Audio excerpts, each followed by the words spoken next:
नमस्कार साथियों, मैं मनीष पटेल मुद्दागरम कार्यक्रम में आपका हार्दिक स्वागत करता हूं और मैं आज फिर अपने सीनियर पत्रकार कुंदन झा से कुछ राजनीतिक मुद्दों पे बातचीत करता हूं। तो सर, क्या फिर से मुकेश सहनी जी बिहार में मंत्री बनने जा रहे हैं? इस पर आपका क्या विचार है? देखिए, कल मीडिया रिपोर्ट्स में कई चैनल्स पे मैं भी देख रहा था कि ऐसी खबरें आ रही है कि फिर से मुकेश सहनी मंत्री बनने जा रहे हैं। ऐसी अटकलों का बाजार जो है वो गर्म हो रहा है। वो इसलिए गर्म हो रहा है चूँकि आप देखेंगे तो अभी कुडनी का उपचुनाव हुआ। कुडनी के उपचुनाव में अगर आप देखें तो मुकेश सहनी की पार्टी जो है वो तीसरे नंबर पे आई। इससे पहले बोचहा का उपचुनाव हुआ। बोचहा के उपचुनाव में भी अगर देखेंगे तो मुकेश सहनी की पार्टी जो है वो तीसरे स्थान पे रही और अच्छे वोट जो है वो लेके आई, जिसके कारण क्या हुआ कि बोचहा में तो भारतीय जनता पार्टी की हार हो गई। कुडनी में भी काफ़ी ज़बरदस्त फाइट हुआ, चलिए भारतीय जनता पार्टी जीत भी गई। तो अभी जो अटकलों का बाजार है कि मंत्रिमंडल में विस्तार की संभावना है, ऐसी जो पॉलिटिकल पंडित हैं वो कयास लगा रहे हैं और अंदर से जो खबर निकल के आ रही है उसमें भी ये लग रहा है कि खरमास के बाद, आप सभी को पता है कि ये जो महीना है वो खरमास का चल रहा है और इसमें कोई शुभ कार्य जो है, खास करके बिहार में लोग बड़ा इन चीज़ों को मानते हैं और तो संभवतः जैसे खरमास खत्म होगी और मंत्रिमंडल का विस्तार होगा तो मुकेश सहनी को मंत्री बनाया जा सकता है। ये बहुत ही ब्रेकिंग खबर है। इसलिए ब्रेकिंग खबर है क्योंकि अगर आप देखें तो आज भारतीय जनता पार्टी एक तरह से एग्रेसिव है बिहार के अंदर। अभी आप देखें विधानसभा का सत्र चल रहा था जिसमें छपरा में जो जहरीली शराब कांड हुआ जिसमें बहुत सारे लोगों ने जान गंवाई। विधानसभा के अंदर भारतीय जनता पार्टी के विधायक सरकार को पूर्ण रूप से इसी मुद्दे पे घेर के रखी। तो कहीं न कहीं भारतीय जनता पार्टी जनता में ये मैसेज पास करने की कोशिश कर रही है कि भाई ऐसा है कि ये सरकार विफल हो रही है, देखिए शराबबंदी। जबकि आपको मैं बताऊं कि शराबबंदी जब इनकी सरकार थी, अभी पीछे भी तो अब कुछ दिन पहले तो भारतीय जनता पार्टी अलग हुई है, तो जब साथ रहते हैं तो फिर वो पहले भी जहरीली शराब से मौतें हुई, फिर कोई हंगामा नहीं। तो इससे तो पॉलिटिकल चीजें चलती रहती है। मुकेश सहनी का जो मैटर है, मुकेश सहनी ने अपने आप को प्रूव किया है कि भाई अब हम एक जो मल्लाह समाज है उसके नेता वाकई में हम हैं। और अगर देखा जाए तो मल्लाह समाज का नेता भी बीजेपी ने उनको बना दिया।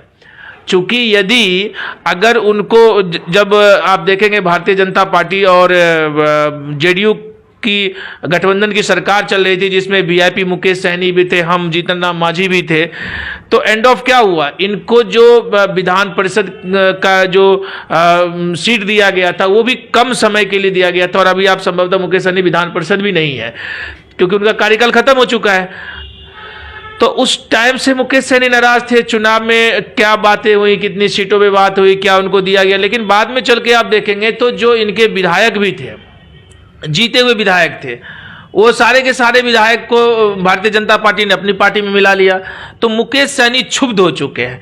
अच्छा, एक और चीज की जो मल्लाह समाज है उसके आरक्षण के मुद्दे को लेकर भी मुकेश सहनी मुखर रहते हैं केंद्र सरकार के खिलाफ। लगातार वो है कि भाई हमारे समाज को भी आरक्षण दिया जाए, क्योंकि जो ये वोटर थे, ये कोर रूप से जो मल्लाह वोटर थे वो भारतीय जनता पार्टी के वोटर थे।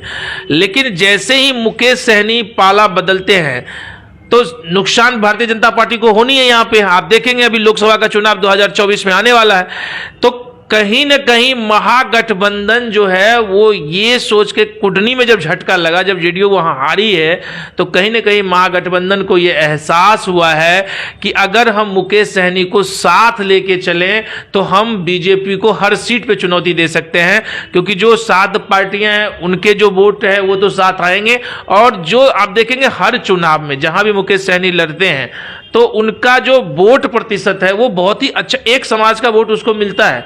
और आपको पता है कि आज के टाइम में जो चुनाव है वो चुनाव पूर्ण रूप से गठबंधन का चुनाव हो गया है। कोई एक पार्टी अपने दम पे तो जीत नहीं रही है, तो इसलिए गठबंधन में अगर मुकेश सहनी रहते हैं तो पलड़ा 2024 में भारी हो सकता है। मल्लाह वोटर कहीं ना कहीं मुकेश सहनी के चेहरे पे कहीं ना कहीं महागठबंधन को वोट कर दे।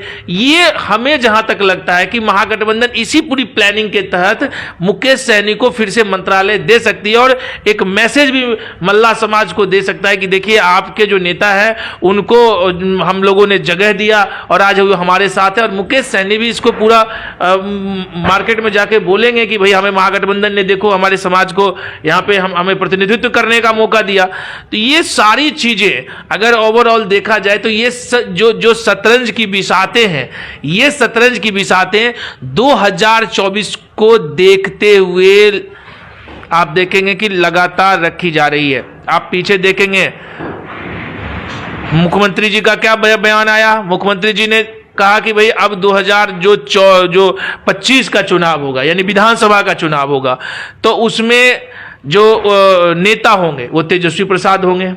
अच्छा, एक और बात कहते हैं हम प्रधानमंत्री की रेस में है भी नहीं, मेरा तो मुख्य काम है कि बीजेपी को किस तरह से चुनाव हरवा दें।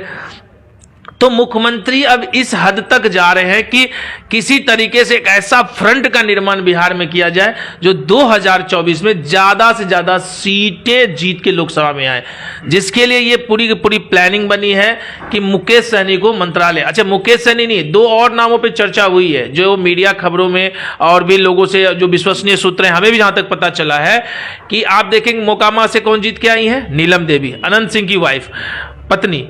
तो क्योंकि कार्तिकेय मास्टर की छुट्टी हो गई है, भूमिहार थे वो और एक मंत्री भी भूमिहार का बना था, लेकिन उनके ऊपर आरोप लगे, वो इस्तीफा दे चुके हैं, तो वो सीट तो ऑलरेडी खाली है।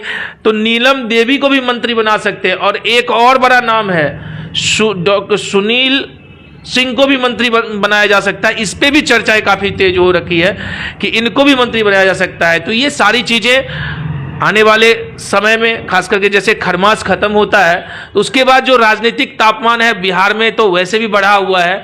और ये सारी चीजें आपको देखने को मिलेगा, खास करके जैसे जैसे आपको खरमास खत्म होगी तो आपको एक नया मंत्रिमंडल में नया चेहरा और दो नए चेहरे संभवतः और एक पुराने चेहरे, चूंकि मुकेश सहनी पहले भी मत्स्य और पशुपालन मंत्री रह चुके हैं तो पुनः उनको मौका मिलेगा।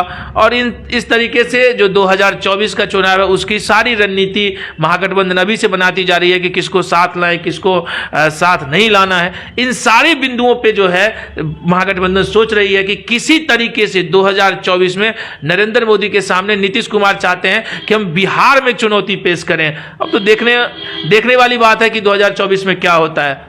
ठीक है, धन्यवाद। बहुत बहुत धन्यवाद सर आपका। और आप लोग भी अभी तक हमारा चैनल को सब्सक्राइब नहीं किया तो प्लीज जाकर सब्सक्राइब कर दीजिए। धन्यवाद।